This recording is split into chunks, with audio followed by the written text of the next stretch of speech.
아멘. 이 세상엔요, 꿈을 이룬 사람보다 이루지 못한 사람들이 더 많아 보입니다. 학창 시절 이제 초등학교 때부터요, 학기 초에는 꼭 장래 희망을 적어오라는 가정 통신문을 줍니다. 두 가지를 줍니다. 부모님의 희망, 나의 희망. 저희 부모님께서는요, 목사라고 적으셨고요, 저는 검사라고 적었습니다. 당시 텔레비전에서 모래시계가 방영이 되고 있었거든요. 이 검사가 되게 멋있게 나오는 드라마였습니다. 그런데 이 작업을 좀 매년 한 것 같습니다. 부모님께서는 여전히 목사, 목회자라고 적으셨고 저는 변호사라고 적었습니다. 그 다음 년에는 모래시계가 끝났거든요. 시간이 지나도 한쪽은 계속 목사였고 다른 한쪽은 검사로 갔다가 동시통역사로 갔다가 왔다리 갔다리 했습니다. 고3 졸업할 때까지 한쪽엔 목사라는 희망은 없었습니다. 지금 와서 초등학교 당시 성적표를 보면요, 저는 꿈을 이루지 못한 사람이 된 것 같이 보입니다. 아마도 우리 중에 원하던 꿈을 이루었다라고, 그래서 여기 앉아 있습니다라고 말할 사람은 몇 안 될 것입니다. 아마 여기 꿈을 다 이뤘다면은 한 대통령님께서 한 10분 정도는 계실 거고요. 뭐 회사 사장은 한 30분 정도 계실 거고요. 그런데 세상은 어릴 적부터 꿈을 꿔서 꿈을 이룬 몇 안 되는 사람을 너무 강조하는 것 같이 보입니다. 그래서 세상의 기준에서 봤을 때 저같이 어릴 적 꿈을 이루지 못한 사람은 참 안타까운 사람이 되는 것처럼 보이게 만듭니다. 세상은 꿈을 이루어 성공한 사람을 좀 좋아합니다. 그런데 현실에선 성공한 사람보다 성공하지 못한 사람이 많고요, 꿈을 이룬 사람보다 이루지 못한 사람이 많은 것이 우리의 현실입니다. 미국에서 10년 정도 유학한 친구가 있습니다. 비즈니스를 전공하고 나는 나중에 펀드 매니저가 되겠다라고 항상 이제 한국에 들어올 때 만나면 이야기를 했습니다. 근데 그 친구가 졸업하고 한국에 들어와서 하나의 이 기업에 입사해서 다니게 됐습니다. 그래서 제가 물어봤습니다. 야, 아주 친한 친구입니다. 야, 너 이거 하려고 유학했냐? 그 친구가 아주 대답을, 명언을 남겼습니다. 야, 누가 이렇게 될 줄 알았냐? 이 말을 좀 순하게 바꾸면요, 지금까지 살다 보니까 이렇게 되었다라는 것 같습니다. 그래서 팔자 타령이죠. 팔자 타령 우리 많이 합니다. 어른들은 일어서면서 아이고 내 팔자야 하고요, 앉으면서 왼수 덩어리 이렇게 많이들 대답하시더라고요. 그런데 우리가 팔자는 중얼거리면서요, 하나님께서 나를 통해 역사하시는 것을 보지 못하는 것은 우리의 삶과 신앙을 위협을 합니다. 계속 우리의 생각이 세상의 어떤 기준에 맞춰져 있어서 그것에 도달하지 못하면 성공하지 못한 사람, 하나님을 기쁘게 하지 못한 사람, 좀 하나님께 죄송한 사람으로 스스로를 보게 만들어버립니다. 그런데 성경은 꿈을 이루고 팔자 펴서 행복한 사람들을 이야기하지 않고요, 비전을 이루어야 행복하다, 훌륭한 사람이다 라고 말하지 않고요, 하나님을 만났기 때문에 그 자체로 행복한 사람들을 수많이 이야기를 해줍니다. 그래서 저는 꿈을 이루지 못해서 이 세상이 보기에 불행한 사람이 아니고요, 하나님을 만나 행복한 사람입니다. 게다가 그 말씀을 전하는 과분한 그 기쁨으로 하루하루를 살아가고 있습니다. 그래서 비교할 수 없는 이 행복과 기쁨 때문에 바울은 자신이 과거에 추구하던 것들을 배설물로 표현을 하기도 했습니다. 오늘 말씀에는요, 우리가 너무 잘 아는 말씀이 나옵니다. 또 한 여인이 주인공으로 등장합니다. 참 기구하고 비참한 인생을 살았던 한 여인이 나옵니다. 우리 중에 어느 누구도 내가 이 사람보다 더 비참합니다라고 자신 있게 말할 사람은 없을 것입니다. 꿈과 비전은커녕 내 팔자야 내 팔자 말하면서 그저 하루하루를 연명하던 여인이었습니다. 그 여인의 이름은 라합이라고 말합니다. 그리고 이 여성의 직업을 2절에서 창녀라고 소개를 합니다. 이 단어를 순화할 필요는 없습니다. 히브리어로 창녀라고 정확하게 말합니다. 여기 성경에는 기생이라고 되죠. 창녀입니다. 시대를 막론하고 음란하고 퇴폐적인 직업에 있는 사람들입니다. 사람들의 손가락질 받는 것이 당연하고요. 옆에 앉기조차 불쾌한 사람들입니다. 그래서 아마 우리 중에는 내가 라합보다는 더 비참한 삶을 살았습니다라고 말할 분은 몇 안 될 겁니다. 그리고 15절에서 라합이 어디 살았다고 말하냐면요, 라합의 집이 성벽 위에 있다라고 말을 합니다. 어떤 영어 성경 번역본에서는 이렇게 해석을 하거든요. 그녀의 집은 성벽 바깥쪽에 있었고 그녀는 성벽 안에 살았다라고 해석을 합니다. 집은 성벽 바깥에 있는데 그녀는 성벽 안에 살았다라고 해석을 합니다. 당시 여리고성은 이중 성벽으로 되어진 아주 두터운 성이었다라고 고고학자들은 밝힙니다. 그래서 주석가들은 라합의 집이 이 이중 성벽 사이에 있었다라고 추정을 합니다. 이 이중 성벽 사이에는요, 사람들이 폐기물이나 또 돌, 흙 등을 넣어서 적의 침공을 방해하는 것이 일반적입니다. 그런데 집 없는 거지들, 병자들, 소외된 사람들이 이 공간에서 집을 짓고 살았다고 합니다. 성경 저자는 라합의 집 위치를 이야기하면서 라합이 어떻게 살았는지 삶의 처지를 우리에게 일부러 설명을 해 줍니다. 3대가 수확되던 3월의 어느 날이었습니다. 이 라합의 집에, 창녀 라합의 집에 두 사람이 들어옵니다. 누구냐면요, 여호수아란 사람이, 여호수아가 시딤에서 보낸 이스라엘 정탐꾼들이었습니다. 수년 전 시딤이란 곳은요, 이스라엘 백성들이 모압 여인의 꼬임에 넘어가서 우상을 섬긴 장소였습니다. 민수기 25장에 이 내용을 자세히 기록을 합니다. 그런데 하나님을 배반한 그곳에서 여호수아는 옛일을 교훈 삼고 새로운 역사를 시작하기 위해 정탐꾼 둘을 보냅니다. 거리는 한 왕복 50km 정도 되는 거리입니다. 또 한 가지 알고 넘어갈 것은요, 이 여호수아 2장의 일은 1장 일이 있기 전에 있었던 일로 보입니다. 여호수아가 1장에서 3일 후에 강을 건너도록 준비하라는 지시를 하죠. 지난주에 설교를 좀 했습니다.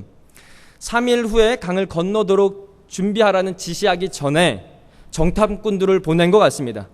그리고 3장에서요, 백성들이 시딤을 떠나 요단강에 진을 치고 3일을 보낸 것은 이 1장 11절에서 3일 후에 강을 건널 준비를 하라라는 말과 일치를 합니다. 그래서 우리는 시간 순서상 2장, 1장, 3장의 순서로 보면 내용이 시간 순서로 맞아 들어가는 것 같습니다. 가나안에 들어온 정탐꾼들은 라합이라는 창녀의 집으로 들어갑니다. 창녀의 집을 찾은 건요, 일부러 찾아갑니다. 왜냐하면 외부인들이 특별한 의심을 받지 않고 쉴 수 있는 가장 적합한 장소라고 여겼기 때문입니다. 다른 목적으로 들어간 것이 아니고요, 단순히 자신들의 정탐 활동을 은폐하기 위하여 들어갔습니다. 이 두 사람이요. 이들이 다른 목적으로 라합의 집을 찾았다는 것은 어떤 성관계를 묘사하는 히브리 문법적으로도 이 구문이 맞지도 않고요, 또 문맥적으로도 맞지 않습니다. 그런데 어찌된 일인지 자신들이 철저하게 이렇게 은폐하고 들어갔는데 이들이 여리고에 잠입했다라는 소식이 왕에게 들립니다. 그래서 3절에 여리고 왕이 라합의 집으로 군사를 이끌고 옵니다. 너희 집에 온 2명의 이스라엘 정탐꾼을 끌어내라라고 말을 합니다. 그러자 라합이 이렇게 대답을 해요. 들어왔긴 들어왔었습니다. 그런데 성의 문을 닫을 때쯤에, 그러니까 조금 전에 나갔습니다라고 대답을 합니다. 목숨을 건 대답이죠. 실제로 성경에서는 그 두 사람을 이 라합이 평평한 지붕에 버려놓은 그 3대 자루 아래에 숨겼다라고 말을 합니다. 거짓말이 들통되면 당연히 사형감이죠. 2월과 3월 사이에 3대를 수확하거든요. 그래서 거의 모든 집에 3대를 말리고 있었고요. 또 그들이 조금 전에 나갔다 다급히 말했기 때문에 아마 군사들은 라합이 말한 대로 성문 밖으로 바로 쫓아 나간 것으로 보입니다. 군사들을 따돌린 다음 라합은 정탐꾼들이 숨은 지붕 위에 올라갑니다. 그리고 그들을 숨겨준 이유를 9절에서 11절 설명을 합니다. 이 9절 안에 어떤 대꾸법이라는 문법적인 기능을 사용해서요, 한 가지 사용을 더 강조하는데, 그것은 뭐냐면은 여호와께서 출애굽의 일과 광야에서 했던 모든 일들을 들었다라는 것입니다. 강조점은요. 지붕 위에 초조하게 숨어있던 정탐꾼들의 마음은 어땠을까요? 심장이 말할 수 없이 뛰었겠죠. 이 여자가 여기 우리를 숨기긴 숨기는데 자초지종도 말해주지 않고 숨깁니다. 두려워하는 그들에게 라합은 세 가지를 말하며 그들에게 안심시켜 줍니다. 9절과 11절의 내용입니다. 첫째로 9절에서요, 라합은 여호와 하나님께서 이스라엘에게 가나안 땅을 주셨다라는 것을 확신시킵니다. 이 완료형 동사를 사용해서요, 이미 여호와께서 가나안 땅을 주셨습니다라고 선언을 합니다. 이미 끝났다라는 선언이죠. 그러니 너희는 그냥 들어오면 된다라는 것입니다. 그래서 한 주석가는 여기에서 어떻게 주석하냐면요, 라합이란 여자는, 창녀 라합이란 여자는 여호수아를 포함한 대부분 이스라엘 사람들보다 여호와의 계획에 더 큰 확신을 가지고 있었습니다라고 이야기를 합니다. 두 번째로 어떤 확신을 시켜주냐면요, 라합은 자신을 포함한 온 가나안 사람들이 이스라엘 백성들 때문에, 이스라엘 백성이 40년간 또 출애굽했던 그 일들을 다 알고 있기 때문에 떨고 있다라고 말을 합니다. 그래서 라합은요, 공포에 사로잡혀 있다, 간담이 서늘하다, 정신을 잃었다라는 표현을 계속 사용을 합니다. 이 간담이 녹는다라는 말은 이 단단히 굳어있던 흙이요, 비에 녹아내리는 상황을 말합니다. 그러니까 그들의 마음은 이미 장대 위에 흙이 녹아내리듯 다 녹아서 없어졌다라고 그 정탐꾼들에게 말을 하는 겁니다. 세 번째로, 가나안 사람들이 이스라엘을 두려워한 것은 너희 자체의 능력이 아니라 여호와께서 어떻게 역사하셨는지 우리 정확히 들었기 때문이다라고 말을 합니다. 참 아이러니한 게요, 그것을 경험한 이스라엘은요, 광야에서 얼마나 많이 배교를 했습니까? 하나님의 능력을 몸소 체험한 이스라엘은 광야에서 얼마나 하나님을 실망시켰습니까?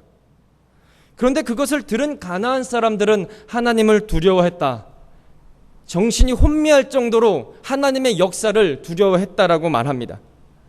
그리고 어디까지 가냐면요, 홍해의 일까지 말합니다. 40년 전의 이야기들을 다 기억하며 너희가 왔었던 그 길, 너희가 아닌 여호와께서 너희를 인도한 그 일들을 다 알고 우리는 떨고 있다라고 말을 합니다. 그리고 11절 하반절에 놀라운 고백을 하죠. 하나님 여호와는 위로는 하늘에서도 아래로는 땅에서도 하나님이시라. 정말 위대한 고백이요, 이스라엘 백성도 아니고 여호수아도 아닌 이방 사람, 그것도 소외되고 손가락질 받는, 도덕적으로도 윤리적으로도 질타받아야 하는 창녀 라합의 입에서 고백이 됩니다. 이 사실을 알고 들은 것은 가나안 백성 전체입니다. 모든 백성이 두려워 떨었다라고 대답을 하죠. 하지만 하나님을 높이고 고백한 건 창녀 라합 한 사람이었습니다. 이 행동 하나가 라합의 인생을 송두리째 바꿔놓습니다. 라합은 정탐꾼들에게 말합니다. 자신이 정탐꾼들 너희들에게, 더 나아가선 이스라엘에게, 더 나아가선 여호와 하나님께 은혜를 베풀었으니, 헤세드를 베풀었으니 이제는 이스라엘이 이 땅을 반드시 차지할 건데, 그 차지한 것이 분명할 텐데 자신과 집안 식구들에게 은혜를, 헤세드를 내려달라고 부탁을 합니다. 그래서 정탐꾼들은 라합이 안전을 요구하면서 사용했던 단어들인 은혜와 징표를 그대로 인용하면서 그렇게 하겠다고 대답을 합니다. 그리고 18절에 우리가 이제 이 땅을 들어올 때 창문에 이 붉은 줄을 메어 놓으라라고 말을 하고, 그리고 밖으로 절대 나가지 말고 이 집 안에 있어라라고 대답을 합니다. 라합은 약속을 하죠. 약속을 하고 두 정탐꾼들을, 군인들이 그들을 잡으러 간 반대편인 서쪽 산에 3일 숨어 있다가 이 정탐꾼들을 찾는 군인들이 다 돌아가면 그때 돌아가라고 합니다. 그리고 라합은 그들을 보낸 다음에 바로 붉은 줄을 내립니다. 지체하지 않고 바로 그 약속을 믿고 붉은 줄을 내립니다. 그리고 정탐꾼들은 라합의 말대로 서쪽 산에 숨어 있다가 무사히 돌아가죠. 여기서 라합이 그저 목숨을 부지하기 위해서 내가 조금 더 힘이 센 세력과 함께 해야겠다라고 생각을 하면 안 됩니다. 라합의 고백을 보면요, 라합은 구원하시는 야훼 하나님을 정확하게 고백을 합니다. 라합이 원한 건 단순히 목숨 부지가 아니라 하나님 백성의 일원이 되는 것이었습니다. 그래서 하나님 백성이 되어서 하나님께서 약속하신 땅인 가나안에서 하나님의 명령에 순종하며 사는 것을 라합은 원했던 것입니다. 신약에서는요, 라합의 이름은요, 여호수아 이 이야기를 끝으로 나오지 않습니다. 그리고 제일 먼저 어디서 나오냐? 마태복음 1장 5절에 등장을 합니다. 신약에서는 라합의 이름이 3번 등장을 하거든요. 그런데 그 의미가 전부 라합은 하나님을 믿는 믿음으로 행동했다라는 것입니다. 마태복음 1장에 믿음의 족보가 나오죠. 거기서 라합을 말하고요. 히브리서 11장 믿음의 사람들을 말할 때 기생 라합은 정탐꾼을 믿음으로 기생 라합은 정탐꾼을 평안히 영접하였으므로 순종하지 아니한 자와 함께 멸망하지 아니했다라고 말하고요. 마지막으로 야고보서 2장에서 기생 라합이 사자들을 접대하여 다른 길로 가게 할 때에 행함으로 의롭다함을 받지 아니하였냐라고 야고보서가 말을 해주고 있습니다. 따라서 라합은 어떤 다른 것을 위해서 정탐꾼들을 도와주고 믿음의 고백을 한 게 아니고 믿음으로 행동하여 하나님의 자녀가 되고 의롭다함을 받았다라고 신약은 우리에게 말해줍니다. 또 한 가지 살펴볼 건요, 두 정탐꾼이 가나안에 들어온 목적은 하나님께서 주실 이 가나안이 어떠한지, 입성을 어떻게 준비해야 되는지를 보러 왔는데, 정작 이들이 가나안에서 보고 간 건 3대자루 밑과 산속의 나무들 뿐이었습니다. 그런데 이들이 여기서 있었던 일을 돌아가서 강을 건너서 여호수아에게 24절에서 고백을 하죠. 여호수아에게 이르되 진실로 여호와께서 그 온 땅을 우리 손에 주셨으므로 그 땅의 모든 주님이 우리 앞에서 간담이 녹더이다 하더라라고 말을 합니다. 두 정탐꾼이 본 것은요, 3대자루 밑에서의 시간과 산속에서 3일이었습니다. 이 두 정탐꾼이 아무것도 보고 가지 않은 게 아니었습니다. 하나님께서 이 땅을 주셨음을 그들이 자신의 지혜로 어떻게 입성을 하며 준비해야 할지가 아니고 라합이란 창녀, 이 한 사람의 믿음의 고백과 행동을 통해 확신하고 돌아간 거죠. 자세한 거 보지 않아도 됩니다. 구체적인 것, 도로는 어떠하고 군사력은 어떠하고 안 봐도 되었던 거죠. 라합의 9절에서 11절의 이 라합의 고백은 어떤 극비 문서보다도 더 확실했습니다. 하나님께서는 두 정탐꾼들에게 라합의 믿음을 통해 앞으로 이스라엘이 형통함에 대해서 다 말해 주셨던 겁니다. 그리고 이 두 정탐꾼들도 다른 거 볼 필요가 없습니다. 라합의 이 고백 하나 보고 돌아가서 확신했던 겁니다. 우리는 말씀을 들을 때 이 자리에 와서 무엇을 기대를 합니까? 어떤 것을 기대합니다. 질병이 있으면 질병이 나을 것을 기대하고요. 어떤 직장의 문제가 어려움이 생기면 직장이 확 오늘 밤에라도 당장에 돌아가서 전화가 와서 해결됐습니다라는 전화가 오길 기대하고요. 우리 자녀가 입시에 있으면 대학에 입학했습니다라는 그런 멋진 소리를 듣기를 기대합니다.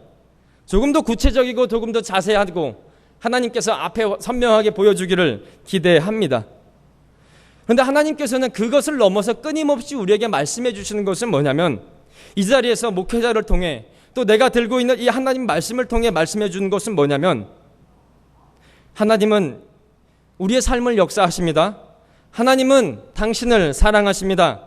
하나님은 우리의 삶을 인도하십니다 라고 계속 말씀을 해줍니다. 그런데 우리는 어떤 꿈과 어떤 이상을 좀 쫓기에, 좀 다급하기에 좀 구체적인 것을 바랄 때가 많이 있습니다. 다른 거 보지 마시고요, 우리 다윗이 시편에 고백했던 것 같이 여호와는 나의 목자이십니다. 이 하나에 우리가 가지고 있었던 걱정, 근심이 녹은 듯이 사라지고, 아 맞다, 우리의 삶의 문제와 내 앞에 구체적인 것들은 여호와가 목자시니 나는 안전하구나 라는 것에 맡겨버리면 됩니다. 이 말씀이 우리를 확신에 이르게 합니다. 하나님께서 나를 통해 역사하시는 이 말씀이 우리 마음 가운데 들리기를 원합니다. 근데 라합은요, 또 이 두 정탐꾼과 함께 라합이 생각할 때 엄청난 공작을 꾸며야겠다라고 생각한 게 아니었습니다. 라합이 한 건요, 라합이 할 수 있는 것 3대자루 아래 숨겨주고요, 들키지 않게 돌아갈 수 있도록 반대 방향의 길에 숨어있다 가라 한 조언이었고요. 이것에 불과했습니다. 엄청난 일인가요? 기도를 엄청 많이 한 사람만이 할 수 있는 일인가요? 성경을 수십 번 읽은 사람만이 할 수 있는 행동인가요? 아닙니다.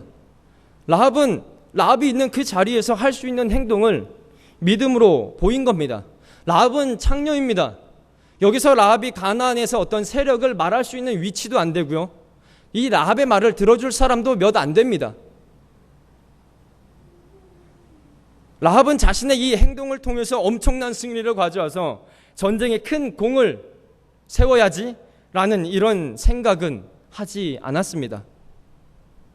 반대로 라합은 나는 창녀이고 소외받는 사람이고 아무것도 할 수 없는 연약한 사람이야, 이런 자격지심도 갖지 않았습니다. 라합은 자신이 할 수 있는 그 행동 하나로 하나님의 역사에 동참을 합니다. 어떤 일이 벌어질지 라합도 몰랐습니다.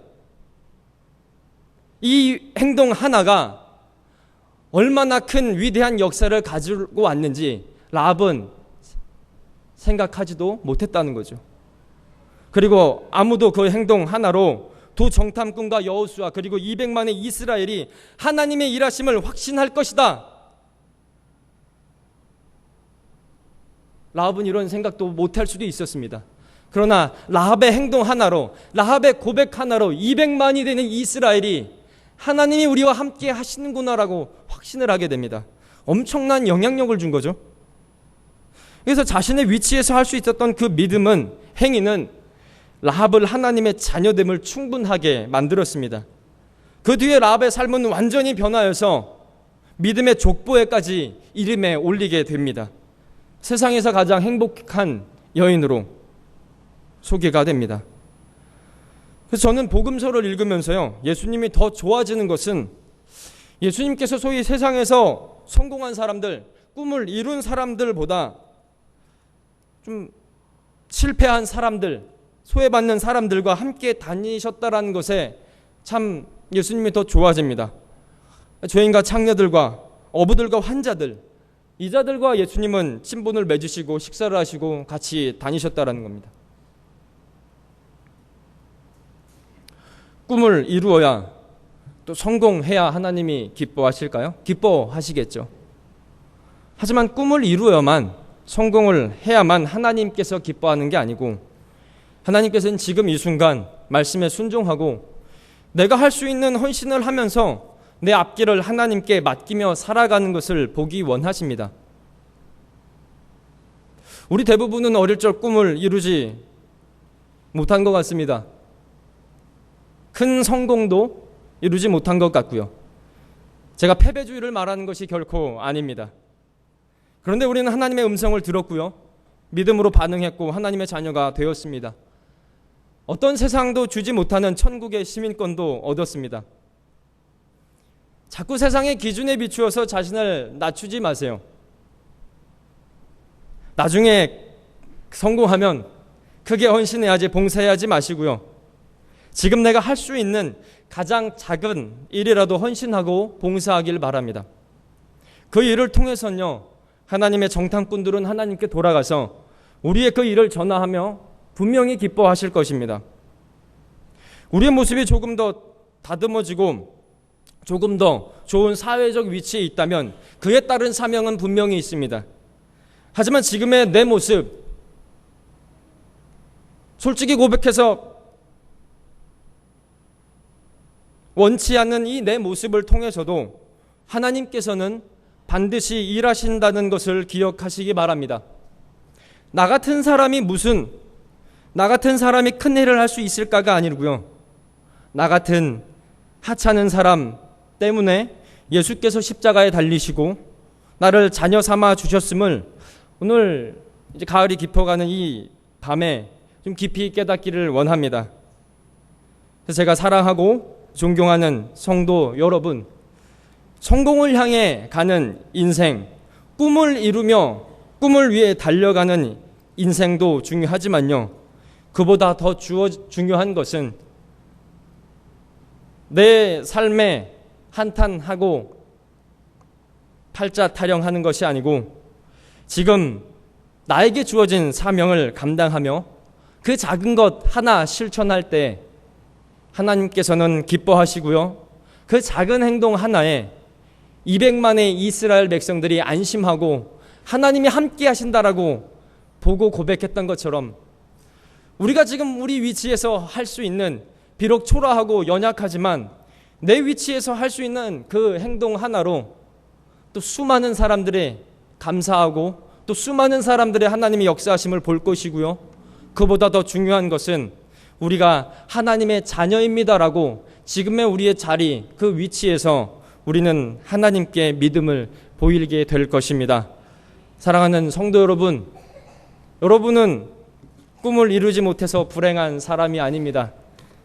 어떤 큰 성공을 이루지 못했다고 해서 고개를 숙여야만 하는 사람들도 아닙니다.